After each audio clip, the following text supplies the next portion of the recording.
మళ్ళీ ముఖ్యమంత్రి యనుమల రేవంత్ సారు ఓడెక్కేదాకా ఓడమల్లన్న ఓడ దిగినాక తిన్మారు మల్లన్న అన్నట్టే చేస్తుండట. ఎన్నికల ముంగట ఏలుబడిలకు వచ్చిన 100 దినాలనే 6 గ్యారెంటీలు అమలు చేస్తామని పబ్లిక్కు అందిస్తామని ఏతులకు చెప్పి ఇప్పుడు వీటి ముచ్చటనే తీస్తలేడట. ఇప్పుడు ఈ ముచ్చట ఎవరన్నారంటారా ఈయనుండ్రి. ఇప్పుడు రేవంత్ రెడ్డి ప్రభుత్వం కూడా చాలా వాగ్దానాలు చేసింది. కేసీఆర్ ప్రభుత్వం సరిగా చేయలేదు.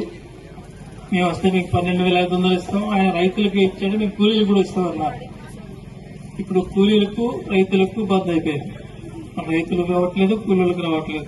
ఈయనరా సుత్తెకోడవల్లి పార్టీ పెద్ద ముత్తైదు తమ్మినేని వీరభద్రం సార్ ఏమంటుండో ఇంకా మస్తుగానే అన్నాడు. మొత్తం ముచ్చటి నుండి అదేవిధంగా గ్రామాల్లో మహిళలకు 2,500 ఇస్తామన్నారు. 2,500 పైసలు కూడా రాలేదు. తులం బంగారం ఇస్తామన్నారు. బంగారం అట్లుంటుంది ఎవరికి తెలియదు. ముఖ్యమంత్రి సారు మైకు బట్టి దినం మస్తుగానే మాట్లాడుతున్నారు కానీ రాష్ట్రంలో ప్రజలకైతే పథకాలు అందించే పని పెట్టుకుంటలేడు. ఏమన్నంటే హిట్లర్ను స్ఫూర్తిగా తీసుకొని ముంగడికి పోతున్నా అంటాడు. ప్రజాస్వామ్యంలో ఎవ్వరు కూడా హిట్లర్తోని పోల్చుకోరని ఇట్లా వీరభద్రం సారు బాగానే గరమయ్యాడు. అయ్యా తమ్మినేని వీరభద్రం సారు, మీ ఎర్రజెండా పార్టీలు కూడా చేయి పార్టీతోని చేతులు కలిపి పొత్తుల పోదామని మీరు కూడా కాంగ్రెస్ సర్కార్తోనే కాయిస్గా పనిచేయబడితిరి.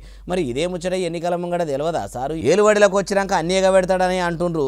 ఇప్పుడు యాదికి వచ్చిందా సార్ అంటుర్రు. ఏ ముచ్చట ఇన్నోళ్ళు.